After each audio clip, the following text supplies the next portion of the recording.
Apa kabarnya hari ini? Masih baik-baik aja kan? Di video kali ini kita melanjutkan cerita Donghua Battle Truck Devon. Oke, nggak usah lama-lama lagi, kita langsung aja ke ceritanya. Saat melihat tetua keempat dari klan Iblis Darah muncul, 7 dodi istana obat lainnya juga ngeri. Masing-masing menatap Lan Yang dengan ketakutan. Mata mereka menuntut apa yang harus dilakukan sekarang. Bahkan pikiran Lan Yang juga terpacu. Penghalang yang menyelimuti Xiaoyan dan yang lainnya akan membutuhkan waktu terlalu lama untuk dihancurkan. Dan kekuatan bintang 8 tetua keempat klan Iblis Darah jauh di luar jangkauan mereka.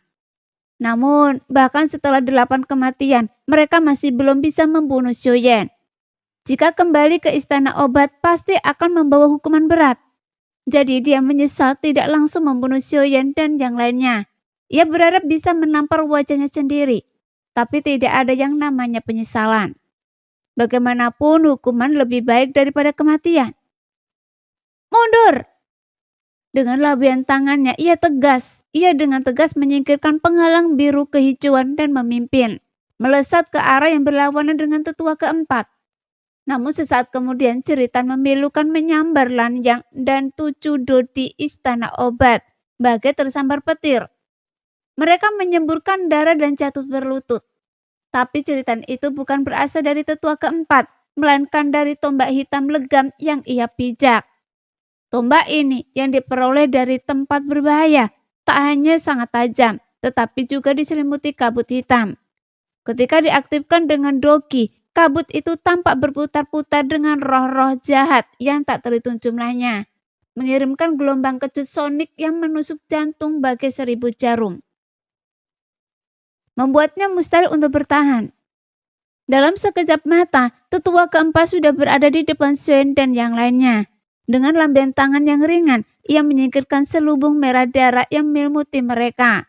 Kemudian dia menatap King Mu'er yang dipeluk Xiaoyan dengan cemas. Melihat King Mu'er, meskipun pucat dan berlumuran darah, tapi bernafas dengan baik dan matanya masih secerah biasanya. Ia menghela nafas lega. Terima kasih tetua keempat. Setelah berjalan sebentar melewati gerbang neraka, Xiaoyan dan yang lainnya bergegas berdiri dan berterima kasih kepada tetua keempat. Tetua keempat mengangguk pelan, merogoh sakunya tetapi tidak menemukan apapun.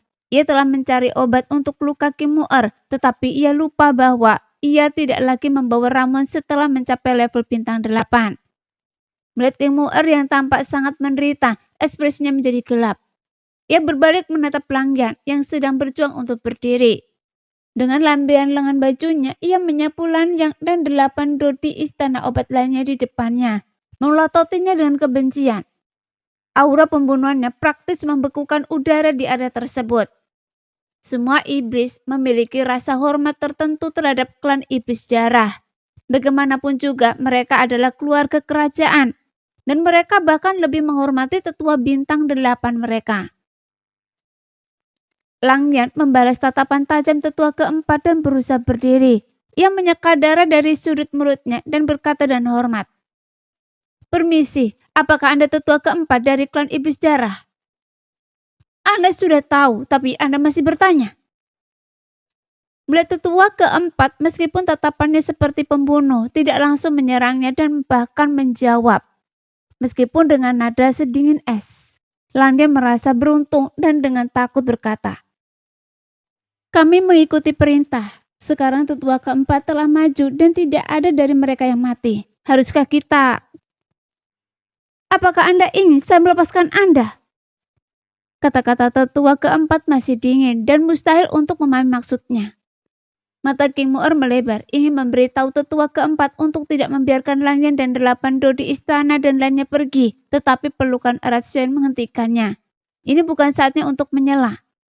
Tetua keempat baru saja menyelamatkan mereka dengan awan, tetapi ia belum langsung membunuh 8 dodi istana obat. Serangan soniknya hanya mencegah mereka melarikan diri, bukan merenggut nyawa mereka. Ini berarti tetua keempat pasti punya rencananya sendiri. Semuanya bergantung pada keputusan tetua keempat. Lan Yang menatap tetua keempat yang balas menatapnya tajam. Setelah jeda yang lama, tetua keempat berkata, Apa yang Anda katakan bukan tanpa alasan. Tapi pertama-tama, Anda harus memberitahu saya bagaimana istana obat tahu mereka ada di sini. Ini wajah Lan yang tampak ragu. Saya hanya diperintahkan untuk membawa orang ke sini untuk membunuh Xiaoyan. Mengenai bagaimana istana obat mengetahui keberadaan Xiaoyan, Sebelum Langyan sempat menyelesaikan kata-katanya, tetua keempat melepaskan semburan doki. 7 dodi bintang 6 yang terluka parah mengerang bersamaan. Leher mereka terpelintir saat mereka sekarat. Tetua keempat tersenyum tipis dan bertanya pada Langyan. Bisakah Anda memberitahu saya sekarang? Langyan berkeringat dingin. Mereka mengatakan tetua keempat klan iblis darah bertindak tegas dan itu benar. Ia menenangkan diri dan berkata, saya dengar Xiaoyan dan rekan-rekannya terlihat oleh personel istana obat saat mereka berhenti di luar kota Suantian. Benarkah? Kebetulan sekali. Lanyan berkata, orang ini bahkan dipuji. Banyak orang di istana obat tahu tentang ini. Itu bukan pengkhianatan orang dalam. Tetua keempat diam-diam menghela nafas lega, menoleh ke arah Xiaoyan dan dia berkata, dia di sini untuk membunuh Anda, jadi Anda yang memutuskan bagaimana menghadapinya. Langyan tiba-tiba merasa cemas. Jika Xiaoyan yang memutuskan, bukankah ia akan hancur? Tidak, tetua keempat, bukankah Anda bilang... Tetua keempat berbalik dan melotot. Apa yang saya katakan? Saya hanya bilang apa yang Anda katakan tidak sepenuhnya tidak masuk akal. Saya tidak mengatakan apa-apa lagi. Lagi pula tidak sepenuhnya tidak masuk akal bukan berarti itu benar. Xiaoyan dan yang lainnya kini dipenuhi kekaguman pada tetua keempat. Tapi bukan karena kekuatannya. Setiap dodi akan mengaguminya dengan 8 bintang melainkan pemikirannya yang cermat. Bahkan saat menyelamatkan pria itu, ia masih memikirkan cara menyelidiki cara kerja internal istana obat. Untuk berjaga-jaga jika ada pengkhianat. Ini benar-benar berbeda dari gambaran mereka tentang tetua keempat. Pemarah, kasar, dan ceroboh. Lan yang putus asa. Memang, tetua keempat tidak menjanjikan apapun kepadanya. Ia tidak percaya Xiaoyan akan melepaskannya. Dan Xiaoyan pun tidak mungkin melepaskannya. Xiaoyan menatap Lan Yang. Rasa ingin tahunya tentang roh api muncul kembali. Kemudian dia memanggil Xiaoyi dan berkata, saya bisa menjanjikan Anda kematian yang cepat. Tapi Anda harus memberitahu saya kenapa Anda begitu penasaran jika ini roh api. Landian benar-benar terkulai dengan lemah dan marah berkata, kenapa saya harus memberitahu Anda? Lagi pula saya akan mati. Apa pentingnya bagaimana saya mati? Xian menyeringai dan bertanya, apakah Anda tidak menyesal? Tidak memastikan sampai Anda mati? Landian menggelengkan kepalanya dan duduk.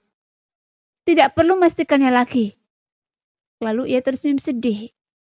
Fakta bahwa Anda masih hidup sudah cukup untuk membuktikan itu roh api.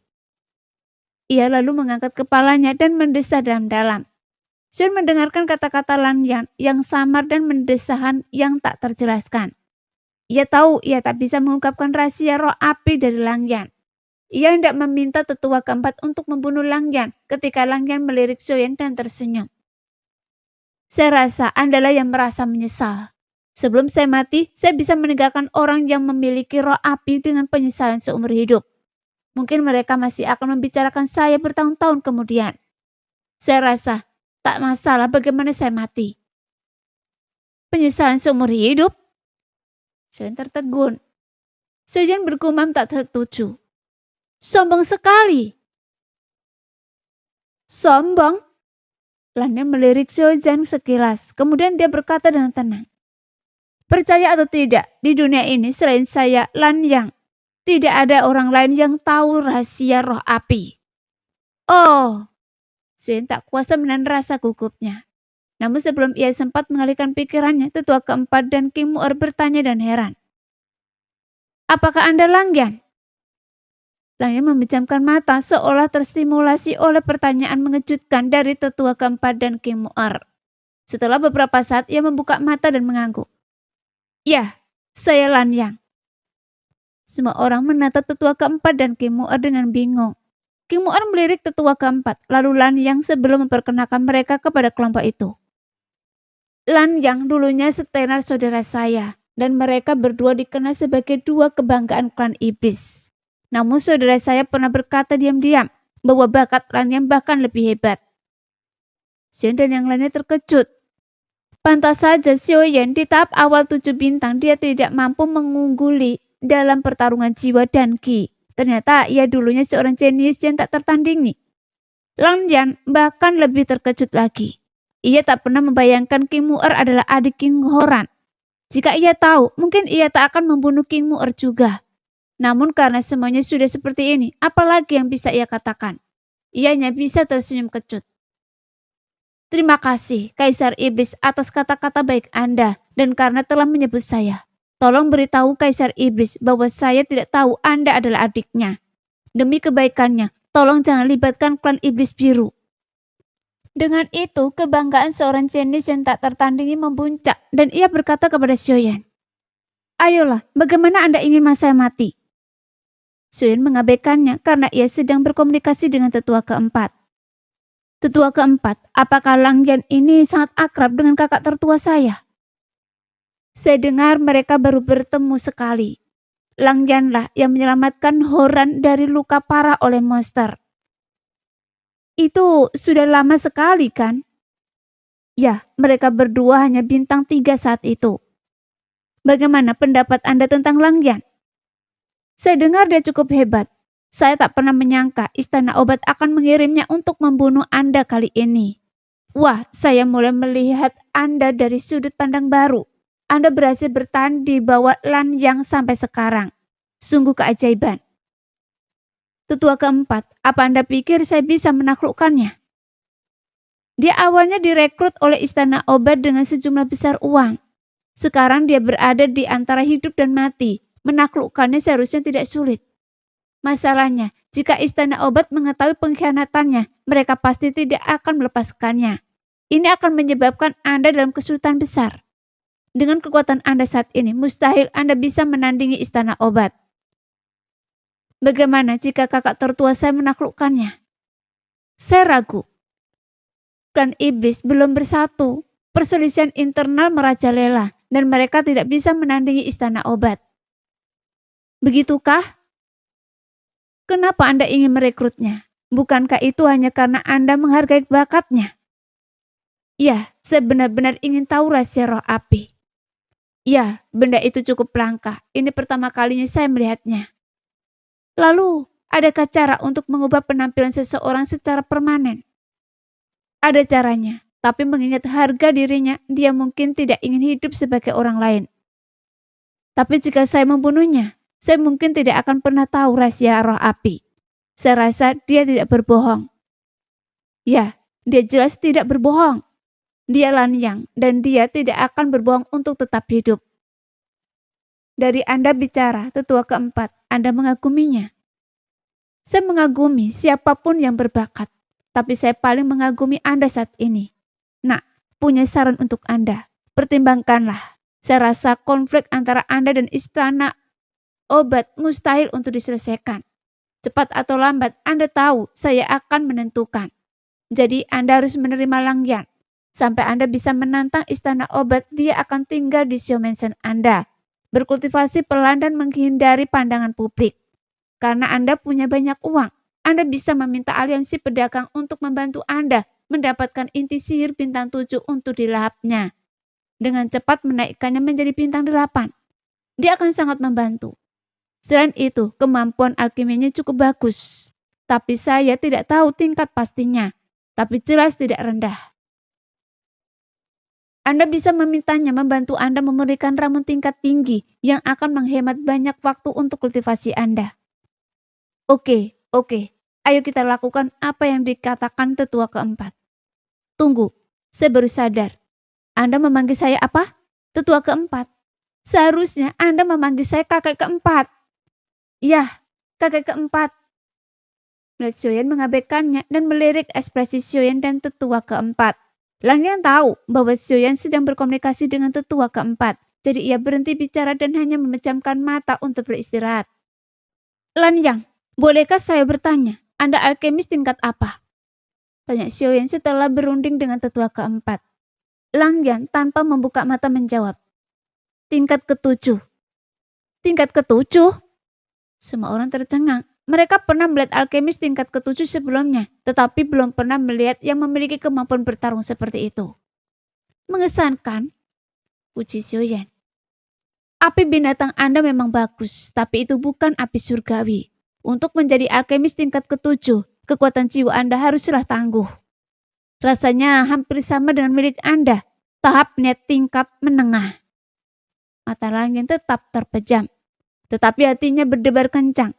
Ia tidak mengerti mengapa Xion membahas hal ini. Ia bertanya-tanya apakah Xion mencoba menyiksanya dengan kemampuan bertarung jiwanya. Ia tak kuasa menahannya gelombang rasa jijik. Oh, kecuali tetua keempat, Anda tak akan mampu menyiksa saya dengan kemampuan bertarung jiwa Anda. Xiaoyan tak kuasa menahan diri untuk tidak tersipu. Ia juga memiliki kekuatan jiwa tingkat niat tingkat menengah. Dan hanya dengan api binatang, ia sudah menjadi alkemis tingkat ketujuh. Api surgawinya sendiri merupakan perpaduan beberapa api surgawi tingkat tinggi. Namun ia hanyalah seorang alkemis tingkat keenam. Jadi Xiaoyan bertekad. Kali ini ia akan menembus tingkat ketujuh. Apapun yang terjadi, ia tak akan pernah membiarkan Lang Yan meremehkannya. Sambil terbatuk keringat, Xiaoyan berkata, Anda benar-benar jenius tak tertandingi. Bahkan saudara tertua saya menganggap dirinya lebih rendah dari Anda. Lan Yang, jika seorang jenius tak tertandingi seperti Anda mati seperti ini, bukankah itu sangat disayangkan? Alis Lan Yang berkedut dan ia membuka matanya karena terkejut. Pelan menatap Xiaoyan. Katakan saja apa maksud Anda, tak perlu bertele-tele. Oke, Anda orang yang terus terang, kata Xiaoyan. Lang Yan, saya tidak akan membunuh Anda, tapi ada satu syarat. Tidak membunuh saya? Lan Yan menatap Xiaoyan dengan curiga. Kenapa tidak? Jadi Anda ingin tahu rahasia roh api? Apakah Anda menghargai bakat? Apakah Anda ingin memanfaatkannya? Keduanya, kata Xiaoyan tanpa ragu. Tapi saya tidak memanfaatkan Anda meskipun saya ingin memanfaatkan Anda. Ya, Anda orang yang terus terang. Ekspresi Lang Yan mereda, namun ia masih gugup. Apa syaratnya? Jika Anda ingin saya kembali ke istana obat sebagai agen rahasia, lupakan saja. Xiaoyan teringat Holly saat ini dan ia tahu tetua keempat telah datang untuk menyelamatkannya. Pasti Holly yang telah mengirimkan informasi itu kepadanya. Dengan Holly sebagai agen rahasia yang cocok dan handal, mengapa ia perlu menempatkan satu lagi di istana obat? Jadi dia bergumam. Bukan sebagai agen rahasia, tetapi untuk tunduk pada Xiao Mensen saya. Saya mengerti, jawab Lang Yan dengan tenang. Ia memejamkan mata lagi dan berkata, ini bukan masalah kecil, biarkan saya memikirkannya. Semua orang bingung dengan keputusan Xiaoyan. Setelah membunuh musuh bebuyutannya, ia akan melepaskan Lang Yan. Namun karena Lang Yan hadir dan Xiaoyan telah membicarakan hal ini kepada tetua keempat, ia pasti punya alasan untuk keputusan ini. Jadi semua orang tetap diam. Ia menunggu dengan tenang jawaban Lang Yan. Setelah beberapa saat, Lang Yan berdiri dan dengan sungguh-sungguh menyapa Xiaoyan. Saya sangat berterima kasih atas penghargaan Anda kepada saya. Anda telah mampu melepaskan dendam yang begitu besar dari hari ini. Sejujurnya, saya sangat mengagumi Anda, tapi saya hanya bisa meminta maaf. Kenapa? Jelas tidak ada yang menyangka tanggapan Lang Yan akan seperti ini. Setahu saya, istana obat bertekad untuk membunuh Anda, dan Anda memiliki roh api. Saya tidak percaya Anda akan hancur. Oleh karena itu, kemungkinan besar istana obat akan menderita kerusakan parah karena Anda di masa depan. Bahkan, pada titik ini, Lan Yang berhenti sejenak, merenung sejenak sebelum melanjutkan. Istana obat telah memperlakukan saya dengan baik. Jika saya melawan istana obat demi menyelamatkan hidup saya, bagaimana saya akan hidup di dunia ini? Apa kata dunia tentang saya? Lan Yang pengecut. Orang yang tidak tahu berterima kasih. Jelas kata-kata Lan Yang mengubah cara Xiaoyan dan semua orang memandangnya, menanamkan rasa hormat baru padanya. Jadi Xiaoyan masih mencoba membantah. Tapi, Lan Yang tersenyum tenang. tidak ingin membahas masalah itu lebih jauh. Kemudian dia berkata, Xiaoyan, saya sudah mendengar beberapa cerita Anda, tapi sejujurnya saya tidak begitu percaya karena saya pikir itu dilebih-lebihkan. Tapi setelah bertarung dengan Anda, saya menyadari bahwa keajaiban Anda bahkan lebih luar biasa daripada legenda. Misalnya, fakta bahwa Anda memiliki kekuatan jiwa dari alam kehendak tingkat menengah yang hanya berada di tingkat bintang 6 tingkat menengah. Membuat semua jenius yang disebut tak tertandingi di benua Dodi tampak pucat jika dibandingkan. Tahukah Anda kenapa saya tidak langsung membunuh Anda? Kenapa? Saya tidak bisa mengatakannya. Mungkin saya menghargai bakat Anda, atau mungkin saya ingin tahu apakah Anda punya trik tersembunyi yang bisa mengejutkan saya. Apakah Anda menyesalinya sekarang? Tanda Xiaoyan. Tidak seperti musuh yang baru saja menghadapinya sampai mati. Untuk sesaat saya menyesalinya. Jawab Lang yang jujur. Tapi karena saya tidak lagi punya kesempatan untuk membunuh Anda, saya hanya berpikir untuk melarikan diri dan tidak ada waktu untuk menyesal. Semua orang menertawakan kejujuran Lan Yang. Namun Lang Yang tidak bisa tertawa karena ia tahu waktunya hampir habis. Setelah tawa semua orang mereda, ia berkata kepada Xiaoyan. Xiaoyan, sudah saya bilang saya hanya mengikuti perintah. Tidak ada dendam pribadi di antara kita. Jika kita tidak berseberangan, kita bisa menjadi teman baik. Sayang sekali. Sambil mengangkat tangan untuk membungkam Xiaoyan yang mencoba menyela, Lan yang melanjutkan. Sebelum saya meninggalkan dunia ini, akan saya beritahu Anda yang saya ketahui tentang roh api. Melihat tekad Lan Yang untuk mati, entah kenapa semua orang merasa menyesal. Seperti yang dikatakan Lang Yan, ia hanya mengikuti perintah dan membunuh Xiaoyan dan yang lainnya adalah tugasnya. Namun karena ia telah dikalahkan dan menolak untuk menyerah, mungkin kematian adalah satu-satunya pilihannya. Namun apa yang dikatakan Lang Yan selanjutnya benar-benar menghilangkan rasa simpati terhadap Lan Yang. Semua orang, terutama Xiaoyan yang tercengang. Saya mengetahui keberadaan makhluk spiritual seperti roh api di sebuah runtuhan kuno. Saya menemukan runtuhan itu secara tidak sengaja. Namanya reruntuhan, tetapi sebenarnya hanyalah tumpukan puing kosong. Saya mencarinya cukup lama, tetapi hanya menemukan sepotong batu giok. Awalnya saya cukup bersemangat mengira itu mungkin semacam keterampilan bertarung. Namun setelah membacanya dengan seksama, saya menyadari bahwa itu merujuk pada makhluk spiritual yang disebut roh api. Karena saya bukan manusia, jadi saya kurang tertarik pada api surgawi.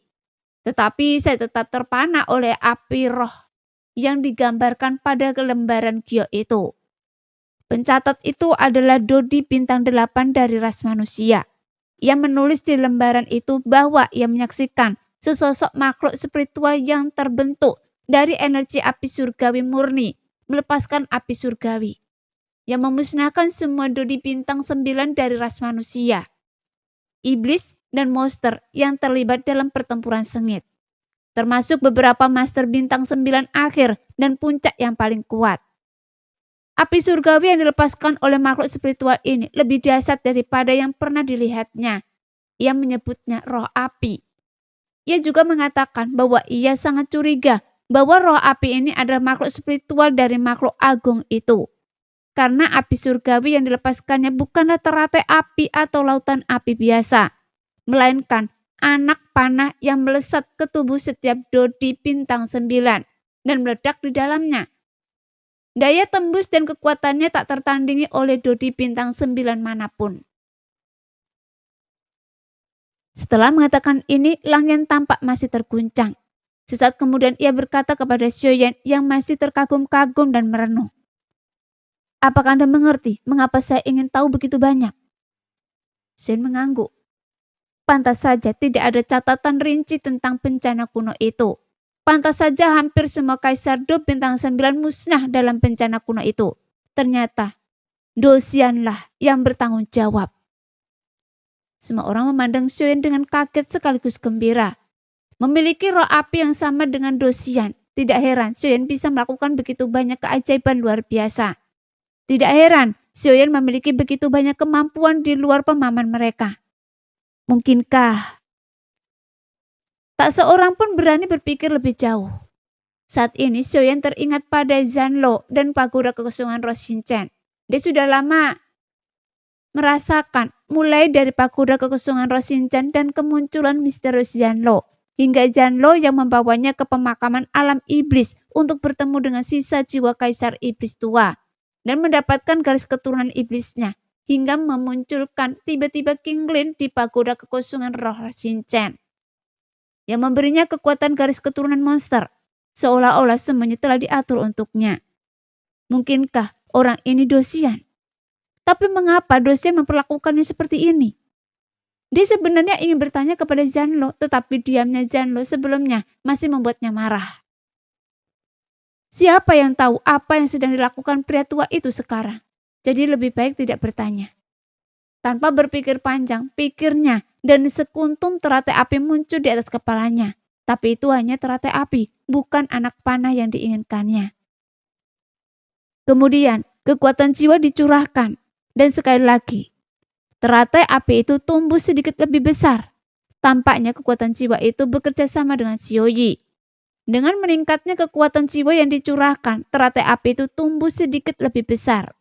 Kemudian teratai api itu pun terbentuk seperti buah zaitun. Ya Tuhan, jika Xiaoyi ingin menembakkan anak panah, seberapa kuat kekuatan jiwa yang dibutuhkan? Setidaknya harus di tingkat kuasi suci kan?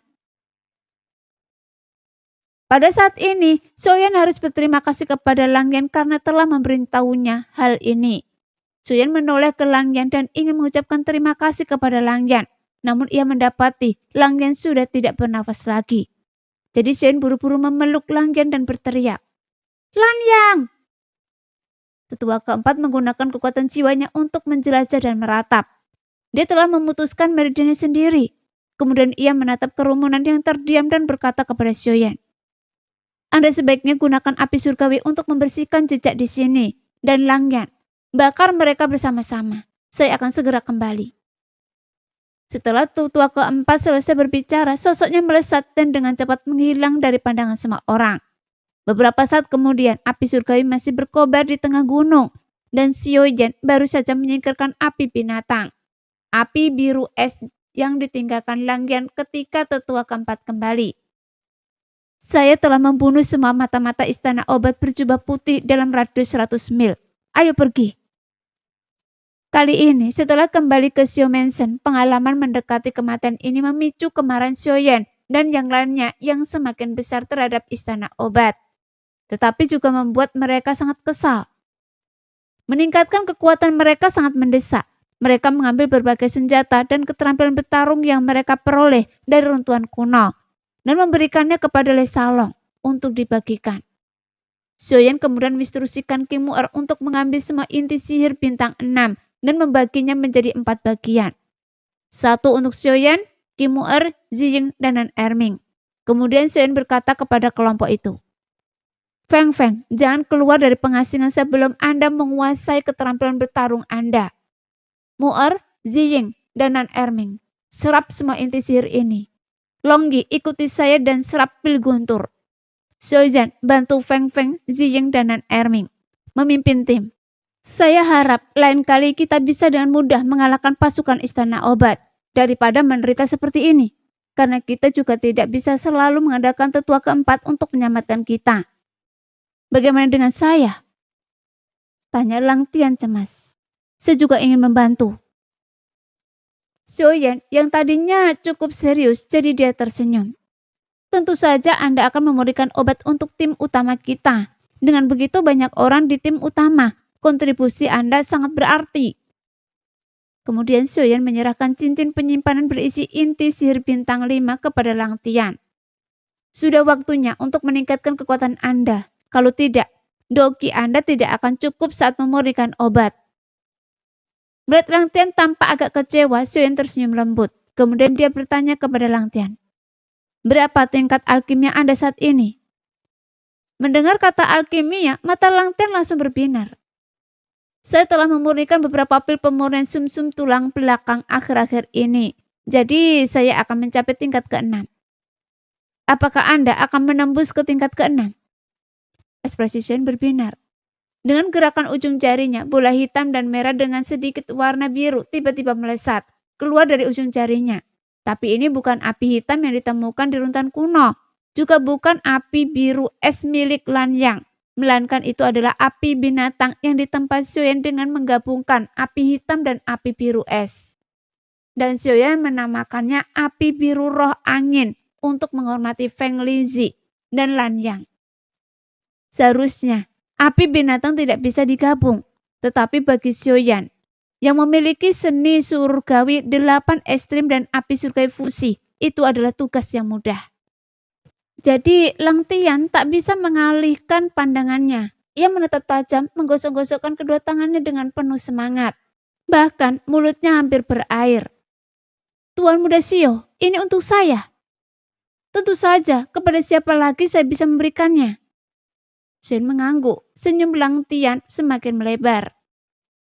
Api binatang ini layak masuk dalam 3 besar api binatang, namanya api biru roh angin. Dengan itu saya yakin Anda akan segera mencapai terobosan. Lalu ia menjentikkan jarinya. Lang Tian mengambil api biru roh angin, menggenggamnya, matanya berbinar-binar seolah-olah itu adalah putranya. Tanpa sepatah kata pun ia bergegas keluar, mengundang tawa semua orang. Setelah tertawa terbahak-bahak, Xiaoyan bertanya kepada King Mu'er. Mu'er, Anda akan mengasingkan diri. Bagaimana dengan Qiu Qiu? Apa Anda akan membawanya? King Mu'er cemberut. Saya hanya ingin tahu, ketika kakak tertua saya dan tetua keempat pergi, mereka ingin membawanya untuk membantu mereka mencari tanaman obat langka. Tapi saya tidak bisa terpisah dengannya. Dia masih begitu kecil. Anda menganggapnya serius? Shen bertanya-tanya, apakah harus tertawa? Anak bodoh, kakak tertua dan tetua keempat melihat betapa Anda mencintai Qiu Qiu, jadi mereka menggoda Anda. Benarkah? Apa mereka menggoda saya? Kerutan di dahi King Mu'er langsung terangkat, tetapi kemudian ia cemberut lagi. Saya akan membalas mereka setelah saya keluar. Mereka membuat saya merasa tidak enak.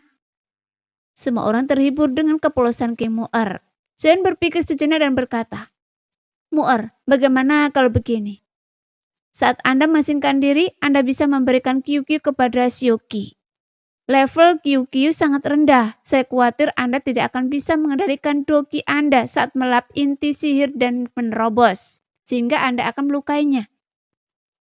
Saat pertama kali melihat Qiu Qiu, Xiaoqi dan Zhenny terpesona oleh penampilan Qiu Qiu yang tembem. Dengan mata besar dan berputar dan sedikit air liur yang menetes dari bibirnya.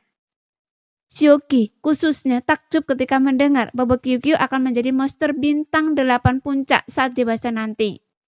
King Horan, Zhenny, Le Salong, Lang Tian, dan yang lainnya semuanya takjub. Hanya saja ia langsung meminta untuk mengajak Qiu Qiu jalan-jalan sambil berkata, saya punya sesuatu untuk dibanggakan nanti, jadi saya akan jalan-jalan dengan monster puncak bintang 8. Xiaoqi mengajak Qiu Qiu keluar untuk waktu yang lama dan dia masih belum kembali. King Mu'er mengangguk pelan tetapi dia masih merasa enggan meninggalkan Qiu Qiu dan berbisik kepada Xiaoyan. Bisakah saya mengasingkan diri beberapa hari lagi? Melihat Xiaoyan yang sedikit tidak senang, seolah menyalahkan King Mu'er karena tidak memberi contoh yang baik. Zhenny dengan lembut menyarankan. Tuan Muda Xiao, semuanya baru saja kembali. Bagaimana kalau istirahat beberapa hari sebelum mundur? Kemudian menatap Feng Feng dan tersenyum. Bukankah Anda bilang Feng Feng yang paling diuntungkan kali ini? Dia setuju untuk mentraktir kita kan? Lalu kenapa tidak memberi Feng Feng beberapa hari waktu untuk memanjakan diri agar semua orang bisa bersantai sebelum pergi? King Mu'er yang naif tahu Zhenny sedang membelanya dan memberinya tatapan penuh terima kasih. Semua orang juga diam-diam memahaminya. Xiaozan melompat berdiri dan menggoda Feng Feng. Kalau nona muda itu tidak menyebutkannya, saya pasti sudah melupakannya. Feng Feng, jangan kira Anda bisa lolos begitu saja dengan diam saja. Xiaozan, jangan lakukan itu. Anda akan membuat Feng Feng takut. Tawa Zijing menggema seperti lonceng perak, dan ia sudah muncul di hadapan Feng Feng seperti hantu. Namun tepat ketika Feng Feng hendak mengatakan sesuatu yang menyentuh, ia tercekat oleh kata-kata Zijing selanjutnya. Feng Feng, traktir semua orang di rumah Sio. Apa Anda punya cukup uang? Kalau tidak cukup, saya bisa meminjamkannya pada Anda. Soal bunga, ada aturan di pasar. 9 keluar 13 kembali. Ya ampun, Zijing, kejam sekali. 9 keluar 13 kembali. Dan Erming berteriak. Saya juga ingin meminjamkannya. Saya juga ingin meminjamkannya dari Tuan Muda Sio dan meminjamkannya kepada Feng Feng. Feng Bu memutar matanya, mengabaikan keributan beberapa orang, dan berkata kepada Xiaoyan, Tuan Muda Sio, kata-kata seorang pria sejati sama baiknya dengan cambuk. Jadi pinjamkan saya uang, dan saya akan segera memesan jamuan makan. Sialan, uang Tuan Muda Sio adalah uang, tapi uang kita bukan uang. Xiaoyan mengumpat dengan marah, tetapi Feng Feng telah mengambil cincin yang dilemparkan Le Salong kepadanya dan bergegas keluar seperti angin, yang membuat Xiaoyan sangat cemas sehingga ia berteriak, Hei, ini pasti restoran terbaik. Feng Feng tidak lagi terlihat dan hanya 2 kata yang datang dari kejauhan. Omong kosong. Setelah itu, selama beberapa hari berikutnya seluruh Xiaomensen kecuali tim utama yang tetap bersembunyi dari orang luar, berkumpul di kedai terbaik kota Jushi untuk minum-minum dan menikmati pesta yang meriah dan penuh sukacita. Meskipun sekitar 1.500 anggota tim utama tidak hadir, dan klan Xiu serta klan-klan lain dari negara kekaisaran mengikuti Xiuyu, Xiuli, Xiulong, Kaisar Ming, dan yang lainnya kembali ke negara kekaisaran atau wilayah baru mereka. Feng Feng tetap menghabiskan banyak uang. Xiaoyan, Jiying, Nan Erming, dan Le Salong akan menyiapkan makanan untuk anggota tim utama, khususnya memesan makanan dan minuman termahal. Pada malam ketiga, Xiaoyan dan rekan-rekannya agak mabuk, kembali ke aula utama Xiaomensan. Tepat saat mereka hendak mengambil cangkir teh mereka, sebuah suara mengumumkan tiba-tiba terdengar. Pemimpin kamar dagang Zhen Bufan sedang berkunjung. Zhen Bufan? Zhen merutan kening bingung, karena Zhen Bufan tidak pernah berkunjung kecuali jika penting. Jadi apa yang sedang terjadi? Sehingga Xiaoyan tak bisa menahan diri untuk melirik Jenny. Jenny tersenyum tipis. Paman saya pasti sedang mencari kerjasama dengan Anda. Kerjasama? Bukankah kita semua bekerja sama? Tanya Xiaoyan bingung. Maksud saya kerjasama lebih lanjut. Lanjut Jenny. Dengan kemampuan intelijen kamar dagang, paman saya pasti tahu tentang rencana pembunuhan istana obat. Apa hubungannya kerjasama dengan rencana pembunuhan istana obat? Xiaoyan tetap bingung. Secerca pemahaman melintas di mata Le Salong. Saya mengerti kenapa presiden datang saat ini. Dia ingin memanfaatkan kebencian Tuan Muda Xiu terhadap istana obat. Jadi begitu. Xiaoyan tiba-tiba tersadar dan tertawa. Sepertinya Presiden Zhen sedang mengincar resep obat yang saya miliki. Kemudian ia berdiri dan berkata, adalah ide bagus jika kamar dagang menindak istana obat di pasaran ramuan. Ayo kita pergi dan sambut Presiden Zhen bersama-sama. Setelah 3 putaran teh, Zhen Bufan berkata, Xiaoyan, saya dengar tentang pembunuhan istana obat. Saya rasa Anda tidak akan menoleransi ini kan? Xiaoyan tersenyum dan berkata dengan sengaja. Memangnya kenapa kalau saya tidak tahan? Bagaimana mungkin Xiaomensen kecil kita mampu menyinggung raksasa seperti istana obat? Zhen Bufan tidak menyangka Xiaoyan akan mengatakan itu. Tetapi ekspresinya tetap tidak berubah. Jadi dia bertanya sambil tersenyum. Jadi apakah Anda ingin membalas dendam pada istana obat? Nah, demikianlah cerita hari ini. Sampai jumpa lagi lain hari ya guys ya. Bye-bye.